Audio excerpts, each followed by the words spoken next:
A paz do Senhor aos irmãos. Venho hoje mais uma vez para dar mais uma aula para vocês. A lição de hoje é a quinta lição, que se dá o nome, o Ministério de Jesus. Desculpa, estou um pouquinho rouco, mas mesmo assim estarei aqui dando a aula e que vocês venham entender aquilo que Deus tem para falar com cada um de vocês.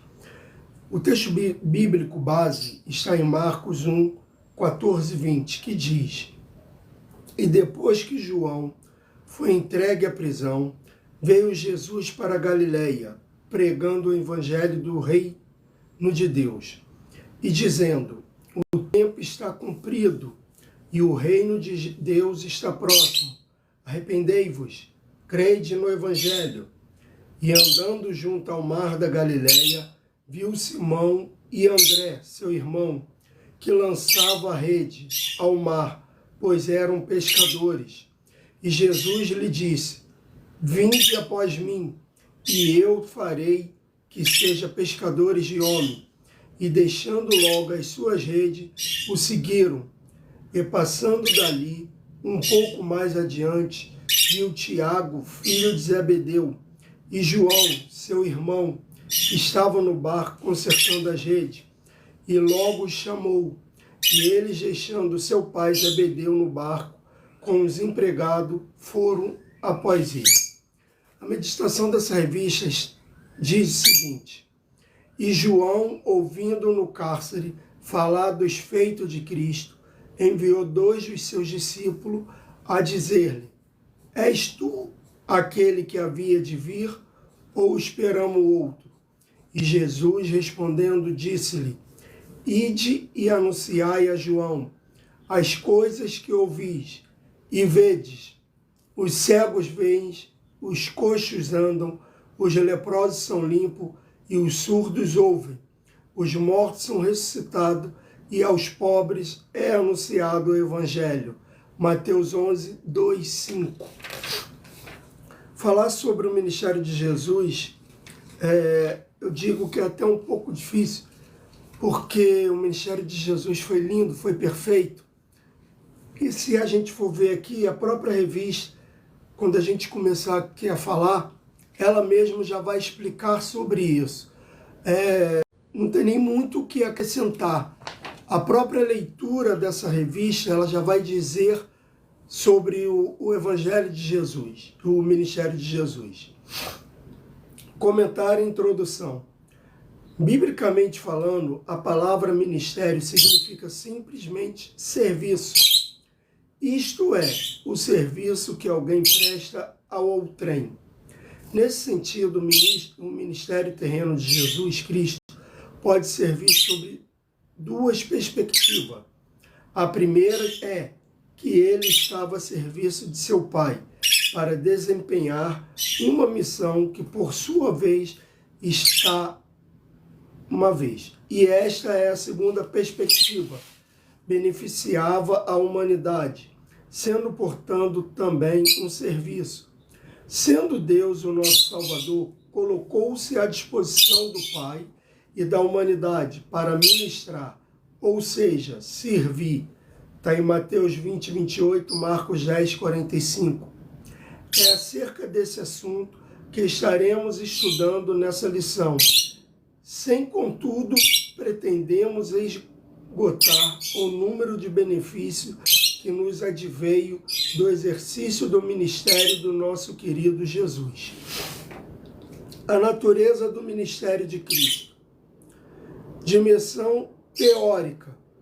Comumente se diz que o ministério de Jesus foi tríplice: ensino, pregação e realização de milagres. Mateus 4, 23, 9 ao 35. Analisando de uma forma pouco mais detalhada tal constatação, é possível verificar que existe algo que é mais profundo nessa tríplice divisão. Na verdade, podemos falar que a natureza do ministério de Jesus Cristo possuía uma tríplice dimensão, ou seja, as dimensões não podem ser separadas, pois compõem um único ministério. A primeira delas seria a dimensão teórica, que diz a respeito ao seu ensino, pois como é possível facilmente comprovar, marcar uma ruptura radical em relação aos mestres da religião oficial dos judeus. Isso também, tanto é em termo de método quanto de conteúdo.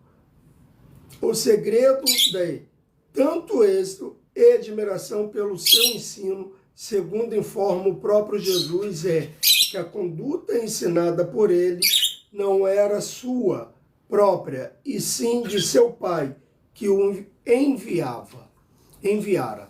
Então nós vamos ver que o ministério de Jesus aqui, a dimensão teórica do ministério de Jesus, ela compõe, ela não é dividida, ela se compõe de pregação, como aqui mesmo fala, a pregação que Jesus ele faz, realização de milagres e também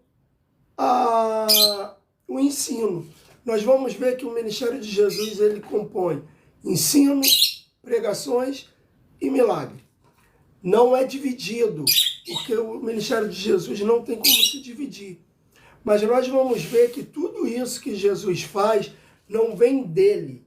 Ele mesmo fala, vem do próprio Deus, do próprio Pai. Ele não ensina aquilo que ele inventou, mas sim aquilo que Deus deixou para nós. E muitos estudiosos, muitos pregadores, muitos professores da época, ensinadores, costumavam ensinar muitas das vezes não somente aquilo que Deus deixou para que a gente pudesse ensinar. Queriam inventar algo a mais. E acabavam com isso fazendo o seguinte, ensinando aquilo que eles não conseguiriam viver. E o que Jesus acaba ensina para nós é a coisa mais simples. Ele ensina tudo aquilo que ele vive. Então você, professor, como eu também, nós devemos ensinar o básico, o simples que Deus nos deixou. Nós não precisamos ficar enfeitando pavão para ensinar. Nós devemos fazer da forma mais simples possível. Ensinar, pregar, e os milagres que vão ser realizados, nós devemos perceber e assumir que não é eu nem você que fazemos. Porque nós não realizamos milagre nenhum. Quem realiza o milagre é o Pai. Ele é o único que faz milagre. Nós só somos o instrumento da obra dele. É isso que nós devemos perceber, como Jesus também percebeu. O que ele ensinava não vinha dele, mas sim do Pai. 1.2 vai dizer, dimensão prática. Quantas pessoas readquiriram esperança após o encontro com Jesus? De judeus a estrangeiro, de enfermos a oprimido, de religiosos a publicanos, todos indistintamente encontraram no carpinteiro de Nazaré uma palavra de alento, a prova de que não há dissociação entre as dimensões teórica e prática de seu ministério. É que ele tudo fazia bem, incluindo nisso até mesmo curar surdos e mudos. Uma ocasião em especial que demonstra a integridade de seu ministério, trata-se de um episódio ocorrido em uma sinagoga, onde entrara para ensinar, quando acabou libertando um oprimido em pleno sábado, o que era inadmissível para a religião judaica, fazendo com que as pessoas reclamassem, e todos se admiraram a ponto de perguntar entre si, dizendo, que é isto? Que nova doutrina é esta? Pois com autoridade ordena aos espíritos imundos e eles lhe obedecem. Marcos 1, 27. Nós vamos ver que todos aqueles que têm um encontro com Jesus, ele se torna diferente, ele fica diferente. Todos nós, quando temos um encontro verdadeiro com Jesus, nós não somos mais iguais, nós não somos mais da mesma forma. nós mudamos a nossa ação de viver, nós mudamos o nosso jeito. E Jesus, ele não veio somente para os ricos e poderosos. Jesus, quando ele veio, e até hoje, não somente na antiguidade, mas até hoje, Jesus, ele é para todos. Sim, é para todos, desde o mais rico ao mais pobre, desde o mais são ao mais doente, da doença simples à mais grave. E tudo aquilo que Jesus faz, ele vai fazer em nossa vida. Ah, mas ele ali, a gente vai ver que ele fez, depois de ele ensinar, ele curou uma pessoa que estava oprimida com uma doença, uma enfermidade. Os judeus, eles achavam aquilo ali como uma doença, como um trabalho, porque era um dia de sábado. Era como se fosse um trabalho, mas Jesus, ele não era médico. Na verdade, ele era carpinteiro. E nós vamos saber que ao longo do seu ministério, Jesus realizou várias curas no sábado. Agora a gente para e pensa, será que os médicos naquela época, eles não trabalhavam no dia de sábado se acontecesse alguma emergência? Será que isso aconteceria? O que seria feito? As pessoas deixavam a outra morrer porque era um dia de sábado? Se a pessoa engasgasse ali na hora da refeição, nada era feito porque era um dia de sábado? Eu acho que as pessoas, os religiosos da época, o criticaram não por causa de ser santo, mas sim por ser religiosos.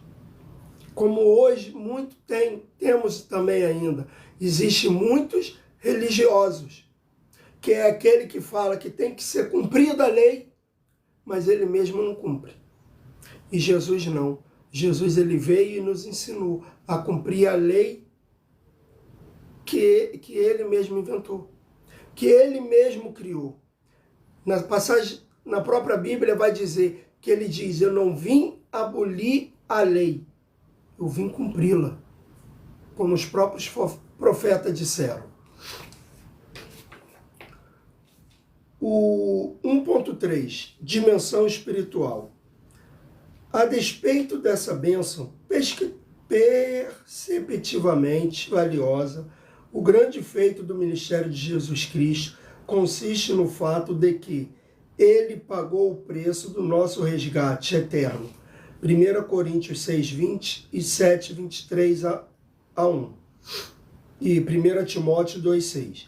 Ainda que profeta e outras pessoas dirigidas por Deus tivessem experimentado grande milagre divino no exercício de seu ministério, nenhum deles, porém, tinha condição de fazer o que nosso mestre fez.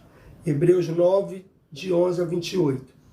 Uma vez mais, vemos que o ministério de Jesus, apesar de possuir 3 dimensões, era único e suficiente, pois o sacrifício foi realizado em nossa realidade, mas tem o mérito e a capacidade de alterar em todos os âmbitos as condições pecaminosas humanas, ao mesmo tempo em que destina a criação, que também foi transformada pelo pecado, a sua completa restauração.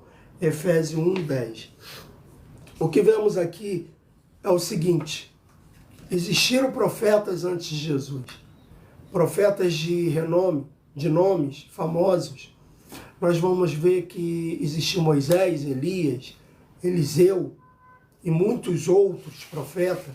Existiu o próprio Abraão, que era amigo de Deus e foi o responsável de apresentar Deus para as demais nações que após o dilúvio tinha esquecido quem era Deus, porque depois da construção da Torre de Babel, eles começaram cada um a adorar o seu Deus, inventar o seu Deus.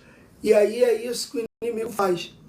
E nós tivemos pessoas, homens e mulheres, que são chamados e considerados homens e mulheres de Deus. Mas tanto na antiguidade, antes de Cristo, como hoje, depois de Cristo, não existiu e nem vai existir alguém que pudesse fazer o que Cristo fez. Ah, é realizar milagre? A gente não tem como realizar milagre? Não, não é isso. Ah, a gente não tem como ensinar? Não, não é isso. Porque nós somos instrumento de Deus, na mão de Deus. Se Deus quiser realizar algum milagre, Ele vai realizar através da nossa vida. Se Deus quiser curar, se Deus quiser ensinar, é tudo através da nossa vida. Como foi dos profetas e como foi de Jesus. Só que existe uma coisa que nós, tanto antigos como novos, não vamos fazer. Nunca. Não tem como a gente bater no peito e falar, ah, não, eu consigo. Mentira. É morrer na cruz pelos pecados dos outros. É morrer na cruz pelo pecado dos outros. Nós jamais iríamos fazer isso. Nós jamais morreríamos na cruz pelo pecado de uma outra pessoa. Jamais. Dificilmente existe uma pessoa que morre, às vezes, por um pai ou por um filho. Porque a gente falar é fácil.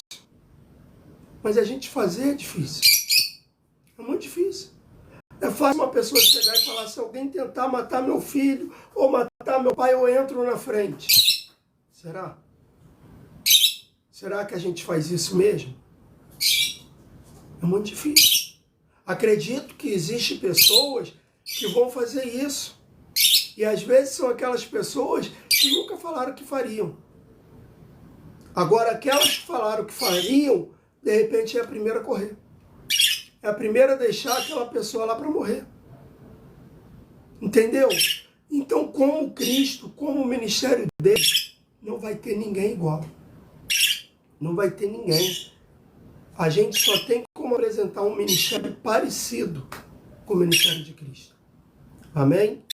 Amanhã estarei aqui novamente para dar continuidade à lição, que é discipulado, que estamos aqui vendo, e que vocês venham ter gostado dessa lição. Amanhã, no mesmo horário, a partir das 6 horas, estarei aqui novamente, dando continuidade à lição. E obrigado por ter assistido a live. Que o Senhor Jesus abençoe a cada um de vocês. Até amanhã, na próxima live. Que Deus abençoe.